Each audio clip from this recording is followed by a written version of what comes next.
Assalamualaikum warahmatullahi wabarakatuh.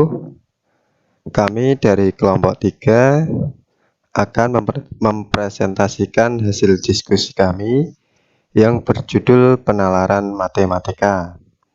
Namun sebelum itu, perkenalkan anggota dari kelompok 3. Yang pertama di sini ada Wahyu Andrian, NIM 2018-33066. Yang kedua, Risa Nisrina Nahda, NIM 2018-33169. Nah, untuk selanjutnya, yang pertama di sini adalah pengertian penalaran matematika. Yang pertama, kemampuan penalaran matematis merupakan kemampuan untuk menarik kesimpulan berdasarkan fakta dan sumber yang relevan. Menurut Sadik tahun 2004. Kemudian, kemampuan penalaran matematis adalah kemampuan untuk memahami pola hubungan di antara dua objek atau lebih berdasarkan aturan, teorema, dan dalil yang telah terbukti kebenarannya. Oleh karena itu, kemampuan penalaran matematis atau kemampuan untuk menarik suatu kesimpulan berdasarkan sumber yang relevan dan berdasarkan pada beberapa pernyataan yang telah dibuktikan kebenarannya, yaitu menurut Kusumah tahun 2011. Kemudian selanjutnya di sini, kemampuan penalaran matematis adalah untuk menentukan apakah sebuah argumen matematika benar atau salah dan dipakai untuk membangun suatu argumen matematika yang baru. Di sini dari Anisah Zulkardi dan Dharma Wijoyo tahun 2011. Kemudian yang terakhir, kemampuan penalaran adalah proses berpikir untuk menarik kesimpulan menurut Permana dan Sumarmo tahun 2007. Selanjutnya di sini ada ciri-ciri dari penalaran matematika. Yang pertama di sini adanya suatu pola pikir yang disebut logika. Dalam hal ini dapat dikatakan bahwa kegiatan penalaran merupakan suatu proses berpikir logis. Berpikir logis ini diartikan sebagai berpikir menurut suatu pola tertentu atau menurut logika tertentu. Kemudian yang kedua, proses berpikirnya bersifat analitik, yaitu penalaran merupakan suatu kegiatan yang mengandalkan diri pada suatu analitik. Dalam kerangka berpikir yang dipergunakan untuk analitik tersebut adalah logika penalaran yang bersangkutan. Kemudian selanjutnya, di sini ada jenis metode dalam menalar atau penalaran. Yang pertama di sini ada metode berpikir induktif, adalah proses berpikir yang berusaha menghubungkan fakta-fakta atau kejadian khusus yang sudah diketahui menuju suatu kesimpulan yang bersifat umum. Di sini dari Maryamah tahun 2005 halaman 12. Kemudian yang kedua di sini ada metode berpikir deduktif, adalah proses berpikir untuk menarik kesimpulan tentang hal khusus yang berpijak pada hal umum atau yang sebelumnya telah dibuktikan atau diasumsikan. Diasumsikan di sini adalah kebenarannya, yaitu menurut Maryamah tahun 2005 halaman 12.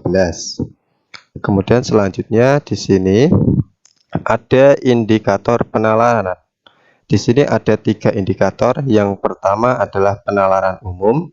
Kedua, kemampuan yang berhubungan dengan penarikan kesimpulan. Kemudian yang ketiga, kemampuan untuk melihat hubungan-hubungan. Nah, untuk yang pertama di sini, penalaran umum merupakan kemampuan untuk menemukan penyelesaian atau pemecahan masalah. Sedangkan untuk indikator yang kedua, kemampuan yang berhubungan dengan penarikan kesimpulan, yaitu seperti pada silogisme, dan yang berhubungan dengan kemampuan menilai implikasi dari suatu argumentasi.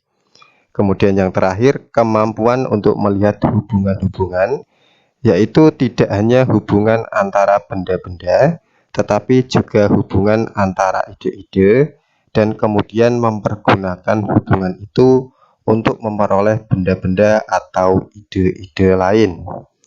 Selanjutnya di sini ada contoh soal. Untuk soal yang pertama di sini, Pak Agus membagikan bantuan kepada fakir miskin berupa 120 kantong beras, 60 kantong minyak goreng, dan 75 kantong gula pasir.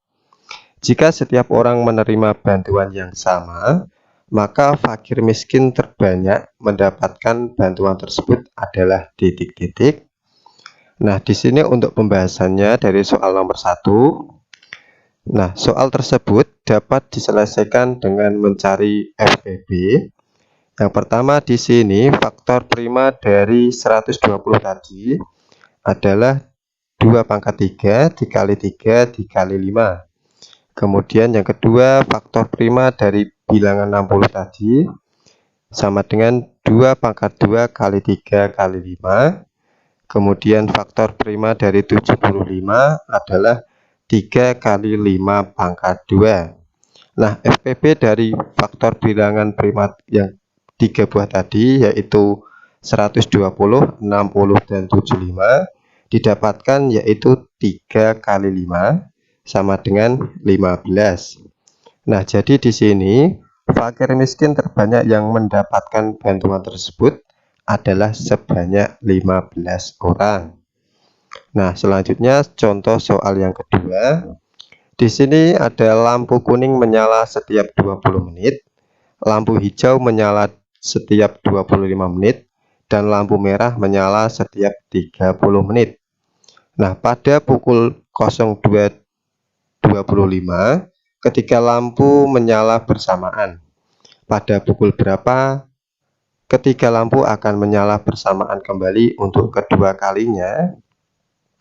Nah, untuk soal yang kedua ini pembahasannya di sini yang dicari adalah KPK dari 20, 25, dan 30 adalah 300 menit atau 5 jam, yaitu dapat diperoleh dari 300 menit dibagi 1 jam sama dengan 60 menit. Karena 1 jam adalah 60 menit. Maka ketiga lampu akan menyala bersamaan untuk kedua kalinya setelah 5 jam dari pukul 02.25, yaitu pukul 07.25, atau menyala bersama kedua kalinya. Selanjutnya di sini ada contoh soal yang ketiga, yaitu Dita les matematika setiap 3 hari sekali, Bunga setiap 4 kali sekali, dan Sabila setiap 6 hari sekali. Nah, bila tanggal 22 April 2016 mereka les bersama-sama, maka mereka les matematika bersama-sama lagi pada tanggal titik-titik. Nah, untuk pembahasan soal nomor 3 di sini adalah diketahui jadwal les matematika Dita setiap 3 hari sekali, kemudian Bunga setiap 4 hari sekali, kemudian Sabila setiap 6 hari sekali. Untuk mencari tahu tanggal les mereka secara bersama-sama lagi, diperlukan nilai KPK dari 3 bilangan, yaitu 3, 4, dan 6. Untuk mencari nilai KPK perlu dilakukan pembagian 3 bilangan dengan bilangan prima sampai menghasilkan nilai 1 pada akhir perhitungan. Nilai KPK diperoleh dari perkalian semua bilangan prima yang dapat membagi bilangan tersebut. Nah, bisa dilihat pada gambar di bawah ini, didapatkan KPK-nya adalah 12. Maka mereka akan les matematika bersama-sama lagi 12 hari setelah tanggal 22 April 2016. Nah, untuk referensi dari hasil diskusi kami, di sini yang pertama ada jurnal pengaruh pembelajaran dengan menggunakan multimedia makromedia flash terhadap kemampuan penalaran matematik. Yang kedua, di sini jurnal peningkatan kemampuan penalaran matematis siswa menggunakan pendekatan pendidikan matematika realistis. Nah, sekian presentasi dari kelompok kami. Semoga bermanfaat. Mohon maaf jika ada kesalahan yang disengaja maupun yang tidak disengaja. Terima kasih. Wassalamualaikum warahmatullahi wabarakatuh.